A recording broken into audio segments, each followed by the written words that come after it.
Hey guys, listen to this. This is crazy. This is so sad. What the fuck? I know. That lady in the tan right there, she was the one that represented, in the shooting, Oxford shooting parents. She was the lawyer.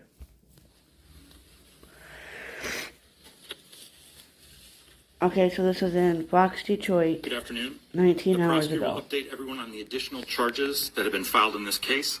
First, I want to remind everyone that criminal charges are merely accusations, and the defendants are presumed innocent until and unless proven guilty. Her remarks today are based on the information placed on the record during the swear-to and arraignment before the court earlier this morning. Oakland County Prosecutor Karen McDonald.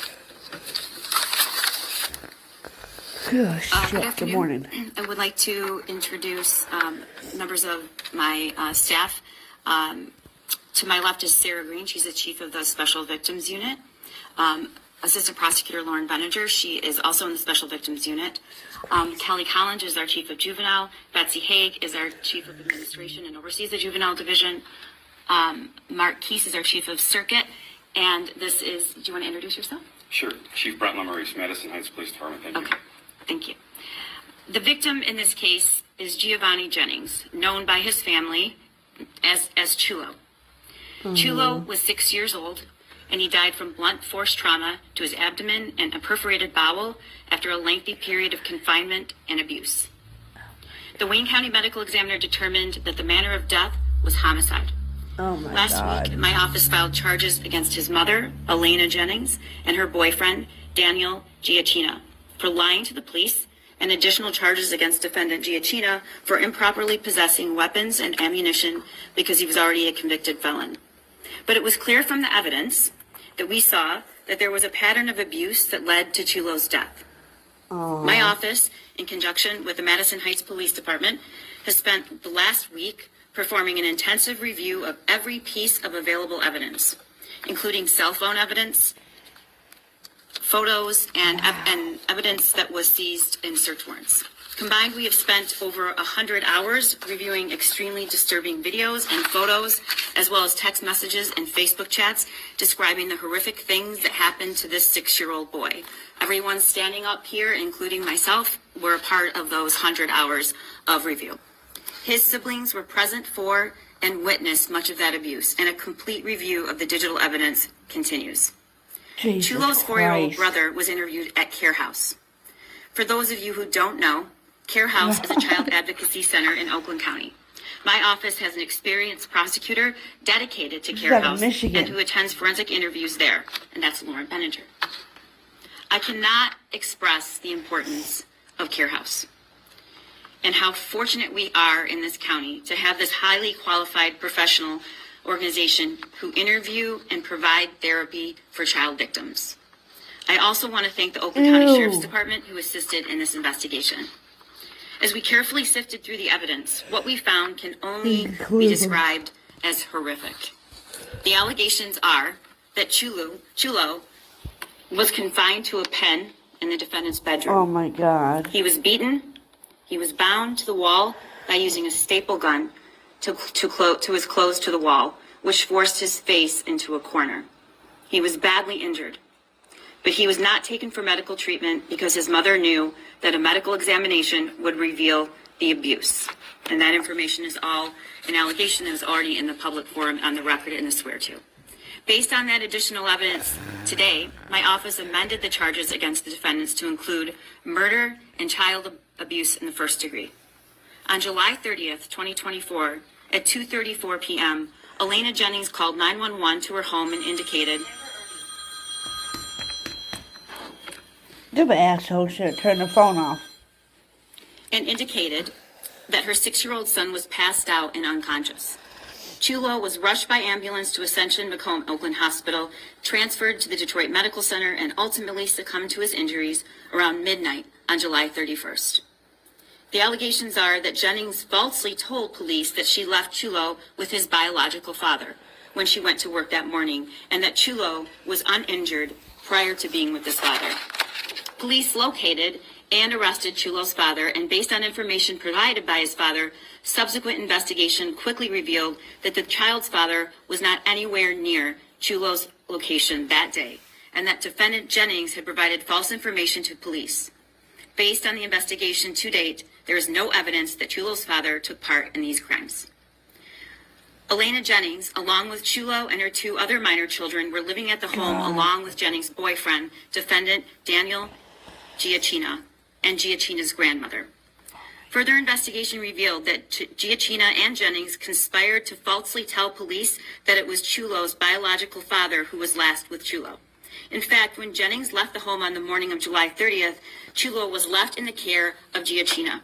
Giacchina typically watched Chulo when Jennings was at work, along with Chulo's 2 younger siblings and another unrelated 5-year-old. Photos taken during an autopsy in Wayne County revealed that Chulo had bruising and laceration on his entire body, including to his scalp, temples, lips, inner mouth, cheeks, forehead, chin, shoulder, forearms, fingers, thumbs, back, buttocks, inner thighs, knees, and shins. Notably, Chulo had pervasive bruising to his abdomen, which was also bloated and distended. He had an apparent BB wound to his shin. First responders and emergency room personnel noted extensive external injuries as well. Cell phone evidence has revealed that Chulo Jennings was being severely abused by the defendants. Chulo was beaten by Giacchina on multiple occasions. While that abuse sometimes happened while Jennings was at work, Jennings was aware of it and approved of the physical assaults, and at times even encouraged Giacchina to abuse Chulo. The abuse involved physical violence and assault, including shooting at Chulo with a BB gun. For punishment, Chulo was confined to a pen in a corner of Giacchina's and Jennings' bedroom, where he was left to try and sleep on a wooden slat measuring 11 inches by 36 inches. A black curtain was put in place so Chulo couldn't see out, and barricades were used to keep him in place. Giacchina purchased a home security system and mounted a camera on the wall to monitor what he and Jennings called, quote, the corner, the pen in the bedroom cordoned by the black curtain where they kept Chulo. Both Giacchina and Jennings would watch video clips of Chulo, quote, misbehaving, which would include Chulo trying to urinate, drink, or leave the corner. On one instance, on July 26, Giacchina bound Chulo to the wall to keep Chulo confined in a corner and to position his head to face the wall. He did so by stapling the clothing Chulo was wearing to the wall with a staple gun. He texted Jennings that he had solved the problem of keeping Chulo's face toward the wall, sending her a photo of Chulo stapled into the corner of the pen. That photo shows the shoulders of Chulo's shirt stapled to the edges of the corner in such a manner that Chulo's body, along with his head and face, were wedged into the corner of the wall. Both Jennings and Giacchina laughed about the photo and Giacchina's use of the staple gun to solve, quote, the problem. According to the text, Chulo was being punished in this manner for looking out the window in the pen area. A search conducted in the home in the pen area where Chulo was kept revealed marks in the walls consistent with a staple gun and holes in the wall with BBs still in them. How? During the search, police seized both a staple gun, a BB gun, and CO2 cartridges before the BB gun. They also seized a 9mm semi-automatic ghost gun and over 100 rounds of live 9mm ammunition. A photograph recovered from the cell phone analysis depicts Giacchina in the middle of 2 young children who are handling the ghost gun and the BB gun. On July 26, a photo from Jennings' phone depicts 2 children who are each pointing a gun at a third child. The third child has his hand up, and the laser from the ghost gun is illuminating his hand. Elena Jennings' 4-year-old son was forensically interviewed at Care House.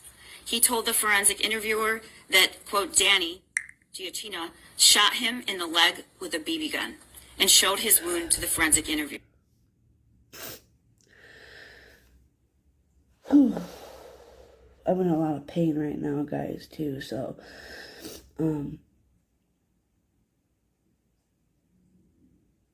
I had no idea that this case was even, I don't remember anything about this one. I just know that this one is new, and it's so sad. It's devastating to know that this little boy went through hell. Pure hell with these parents. I couldn't imagine. And this is out of Michigan. I just can't believe it. I can't believe this. I can't. To Scooby. Sorry, y'all. Scooby's itching himself. You got a scratch? Need mommy to scratch it? Okay, let's go back into this. Whew. He also disclosed that Danny shot Chulo in the buttocks with a BB gun. The 4-year-old explained that on the day of Chulo's death, quote, Chulo died all day, and Danny was there. Defendant Elena Jennings was interviewed by police, and she stated that Giacchino punched Chulo in the abdomen several times, approximately 3 days prior to his death. She told police that as a result of those punches, Chulo began vomiting. His condition began to worsen until July 30th, when she found him unresponsive in the company of Giacchino. Jennings admitted that she knew Chulo desperately needed medical attention, but she did not take him to the hospital because she knew that a medical examination would reveal the abuse he was suffering. The investigation also revealed that Jennings and Giacchino were present and living in the family home the entire time that the known abuse was sustained by Chulo. 10,000 illegals crossed every day, many smuggling deadly drugs aimed at kids. A rash of rainbow-colored fentanyl pills trying to target kids. And when her liberal allies ended Remain in Mexico, Congresswoman Marcy Kaptur refused to help. Now, a full-blown... After the autopsy, the Wayne County Medical Examiner issued a supplemental report indicating that Chulo Jennings died by homicide as a result of a bowel perforation with complications after blunt force trauma to his abdomen. Jesus All Christ. children have a right to grow up in a home free of fear. This child and his siblings suffered unimaginable abuse and lived in fear every day. My office and the Madison Heights Police Department are committed to using every resource available to us to get justice for Chulo and hold the people responsible for his death accountable, and to seek punishment that reflects the horror of his death. And I want to thank the Madison Heights Police Department for their commitment and conviction in carrying out a very complicated investigation. And I'd like to turn it over to the chief now. Hold on, guys. So, good afternoon, members of the press. For those who don't know me, my name is Brent Lemerise, and again, I'm the police chief for the city of Madison Heights. I'm not to be too redundant, but I'm going to speak a little bit on some of the things that Karen already said, but I'm going to be very short. So as you know, the Madison Heights Police Department and the Madison Heights Fire Department responded to the residence of the 6-year-old victim, Chulo Giovanni Jennings, on July 30th, 2024.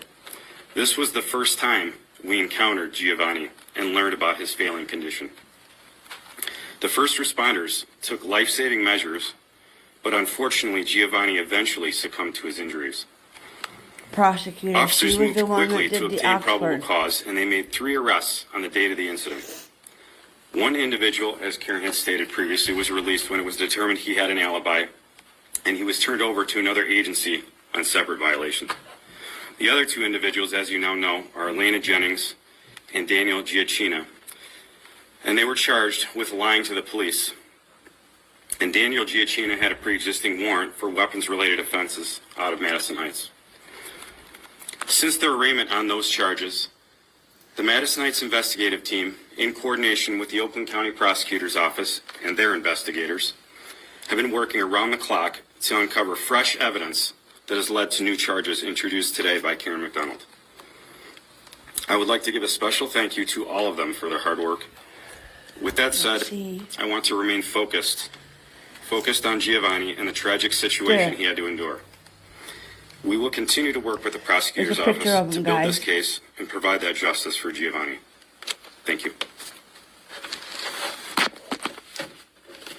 We can take a few questions with the understanding that we're very limited in what we can say. Prosecutor, had anyone reported any of this abuse to CPS, and can you, as a parent, speak to the extreme nature of this abuse and how horrifying it is?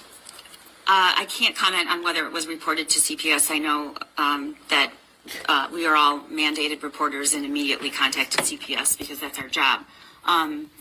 You know, I'm a former family court judge and presiding over an abuse and neglect docket. I've been a prosecutor for years and the elected prosecutor for 4. And I think everyone standing up here has decades and decades of experience in prosecuting, particularly in the Special Victims Unit. But this was one of the worst cases we've seen. Oh, I bet.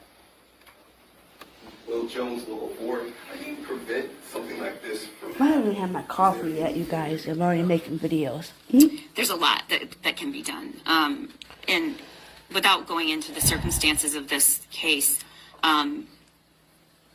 we need to know and keep track of our children. Yeah. We need to know and keep track of our children who are enrolled in public schools, and when they are taken out, inquire about what happened to them. And then the people around kids, whether you're a neighbor, a teacher, a coach, just somebody in the grocery store line, if you see something that concerns you, you should Say that. absolutely report it to the Child Protective Services or the police. And in terms of the weapons offenses, your guns should be I can't secured, believe that. stored, and locked, and not available, or children have access to them. at all. Exactly. It's hard for a lot of people to imagine abuse on this scale. Can you talk about your reaction as a parent when you first looked at this case? You know, we have so many tools available to us now in the digital forensic analysis, particularly with cell phones. And so, unfortunately or fortunately, crimes like these oftentimes are depicted, photographed, spoken about in a way that is horrifying. So I think it doesn't matter how long you do this job. I don't think any of us ever stop being extremely moved and horrified at what we see. But it also, I know I can speak for the people on my team, makes us more passionate and work harder to protect vulnerable people. Anything else? Indicate that both defendants were arraigned this morning in front of Magistrate Michael Mitchell. Bond was denied, and they're both at the Oakland County Jail. Wow. Thank you. Thank you. Good. We'll come back with the other one, you guys. I'm going to go get my coffee and wake up a little bit, and I need to take a pain med. I need to take an ibuprofen, and I think I'm going to take a Tylenol 3. I can take them every 4 to 6 hours. So I got them yesterday, and so far I've only had to take 3 of them. It's a pain pill. I normally don't get pain pills, but me being 4 years clean and in recovery, they're like, no, we can give them to you, we trust you. You've always been, so. Okay, I'll come back to you guys in a little bit. I'll see you in a little bit.